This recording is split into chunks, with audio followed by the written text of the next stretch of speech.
সম্মানিত মুসল্লিবৃন্দ, আজকে জুমার দিনের খুতবা অত্যন্ত গুরুত্বপূর্ণ খুতবা।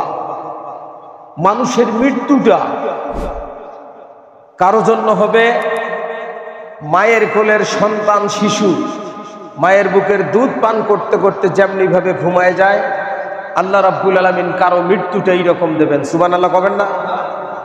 আবার কারো মৃত্যুটা এত যন্ত্রণাদায়ক হবে আমি বলে বুঝাতে পারবো না। আজকে জুমার দিনের খুতবায় যতটুকু শোনা যাবে ইনশাআল্লাহ আল্লাহ পাক শোনা আমল করার তৌফিক দান করুক, বলি আমিন। আমি আপনাদের সামনে পবিত্র কোরআনুল কারীমের একটা ছোট্ট আয়াত তেলাওয়াত করেছিলাম, পড়ুন একটু আমার সাথে।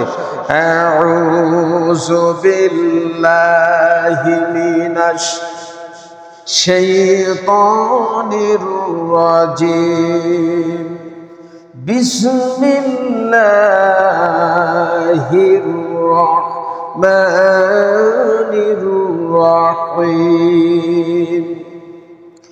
রব্বানা ফাগফির লানা যুনুবানা ওয়া কাফির আন্না সাইয়্যাতিনা ওয়া তাওয়াফফানা মা'আল আবরার। প্রতি নামাজে কম বেশি এই দোয়াটা আমরা করে থাকি। দোয়াটার শাব্দিক অর্থ হচ্ছে, হে রব্বানা, আয় আমাদের রব, মহান সৃষ্টিকর্তা, হে পরওয়ারদিগার, ফাগফির লানা, আপনি আমাদের মাফ করে দেন, ক্ষমা করে দেন, যুনুবানা, আমাদের পাপগুলো, ওয়া কাফির আন্না সাইয়্যাতিনা ওয়া তাওয়াফফানা মা'আল আবরার। আর যারা ভালো কাজ করেছে, যারা নেককার, পরহেজগার, মুত্তাকি, আপনি তাদের দলভুক্ত আমাদের করেন, বলেন আমিন। নেককার হওয়ার দরকার আছে না নাই? যারা ভালো মানুষ তাদের সারিতে আমাদের হওয়ার দরকার আছে না নাই? আছে। দুনিয়াটা খুব ক্ষণস্থায়ী।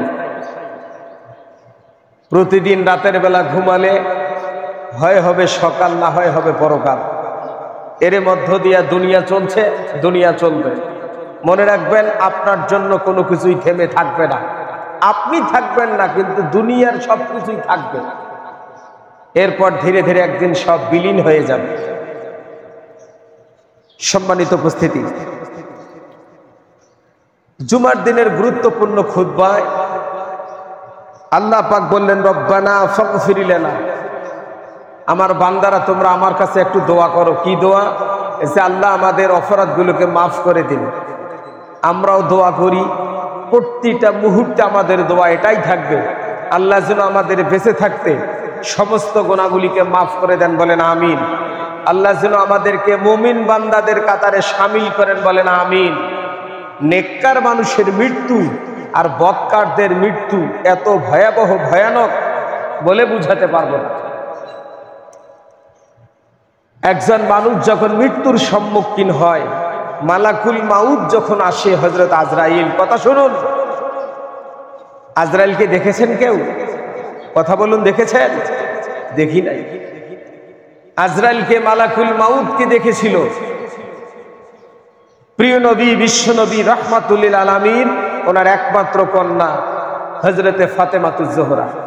নবীজির ইন্তেকালের সময় হয়ে গেছে, আল্লাহর নবী দুনিয়া থেকে চলে যাচ্ছেন। দেখছেন, বাপ যখন দুনিয়া থেকে চলে যায়, ছেলে হোক মেয়ে হোক সবাই কাঁদে কিনা? কথা বলেন, কাঁদে কিনা? বাপকে কিন্তু মেয়েরা বেশি ভালোবাসে, বাপকে মেয়েরা বেশি ভালোবাসে। সম্মানিত উপস্থিতি, এই যে মৃত্যুটা, আর একটা মৃত্যুর কথা মনে পড়ে গেল। বর্তমান বাংলাদেশের একটি ইসলামিক দল, বাংলাদেশ জামাত ইসলামী বাংলাদেশ, এনাদের একে একে কয়েকজন বড় বড় নেতাদের ফাঁসি দেওয়া হয়েছিল, হয় নাই? সম্ভবত মতিউর রহমান নিজামী নতুবা আব্দুল কাদের মোল্লা, দুইজনের একজন হবে, আমার সঠিক মনে পড়ছে না। তিনি জানেন তার আজকে মৃত্যু হচ্ছে, ফাঁসি হচ্ছে। তিনি যেদিন ফাঁসি হতে যাচ্ছে, রাত 10টা 1 মিনিটে দিনের বেলা ম্যাজিস্ট্রেট সময় দিল যে আপনার কোনো ইচ্ছা থাকলে আপনি পূরণ করতে পারেন।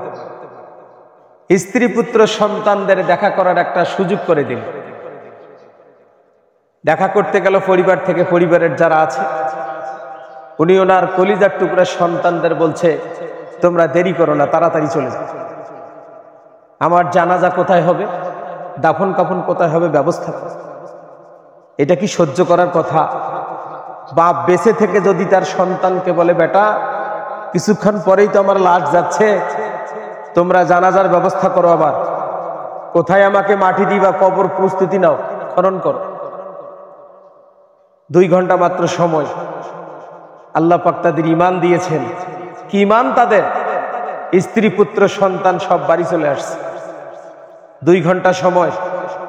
জেলখানার ভিতর থেকে ম্যাজিস্ট্রেট এসে বলছে, আর তো মাত্র 2 ঘন্টা সময় আছে স্যার, আপনি কিছু বলবেন? তিনি জবাবে বলেছিলেন, আমি 1 ঘন্টা ঘুমাবো, 50-55 মিনিট নামাজ আদায় করব।